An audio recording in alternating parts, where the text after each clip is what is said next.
So far, we only know of one lead primary accuser, and her name is Cassie Ventura. She's a singer that Combs had a 10-year relationship with. And really, right from day one, the defense has been attacking her credibility, saying that she has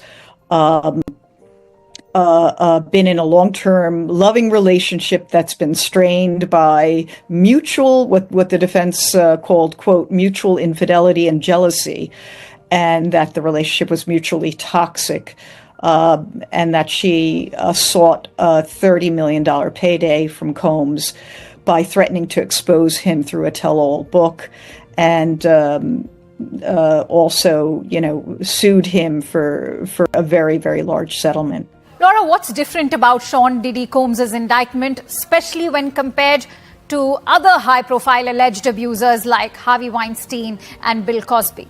Okay, so this is the part where you were interested in hearing about. There were two very, very high-profile, sexual offense pattern prosecutions. Harvey Weinstein was one, and Bill Cosby was the other. In both those cases, prosecutions were or convictions were overturned on appeal.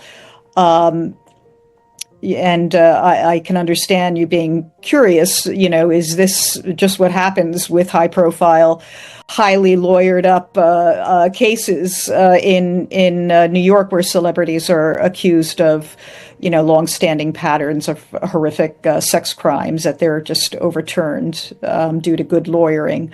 Well, there is a big difference between the Cosby and Weinstein cases and the Combs case, and that is that Cosby and Weinstein were brought in state court, where the laws of evidence are very different than in federal court, where Combs is.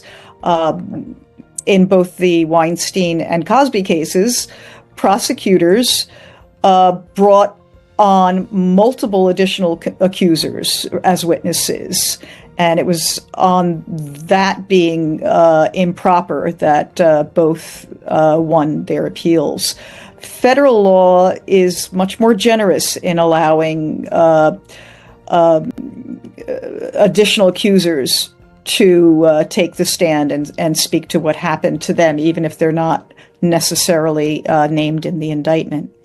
So this may prove to be a hurdle to Combs, should he be in a position to appeal a conviction down the road. Also, Laura, my last question, is it legally misplaced to say that Diddy could end up like other cases of powerful entertainment moguls, as we discussed, Weinstein and Cosby, who eventually had convictions thrown out by state-level Supreme Courts? Yeah, the Combs is... In the Combs case, because it's a federal case, he'll have a much harder time appealing a conviction based on what overturned, the Cosby and Weinstein cases. Their convictions were overturned in state court because appellate courts found that the state-level prosecutors in both those cases, in Pennsylvania and in New York, overstepped themselves in calling multiple accusers to the stand who are not named in the indictments themselves. The laws in state courts tend to be stricter in how much you can pile on, in presenting a case, how many witnesses you can put on to show that this was the kind of behavior the defendant engaged in all the time. So in the Cosby case, if you remember, there were other accusers who came forward and testified before the jury at trial. In the Weinstein case, there were,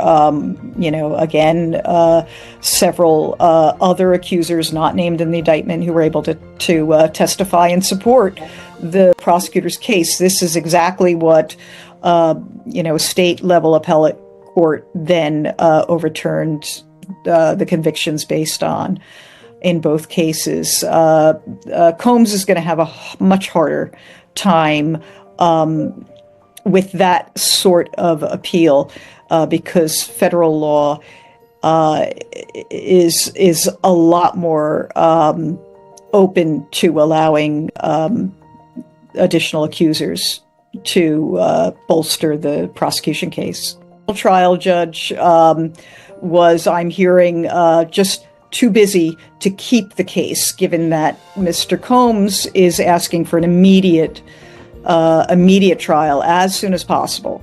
So that is why the case has been now given over to a Judge Arun Subramanian. That is why the case is now in the hands of a third judge, a U.S. District Court Judge Arun Subramanian, who is now going to be the one to handle pretrial and trial if it does go to trial.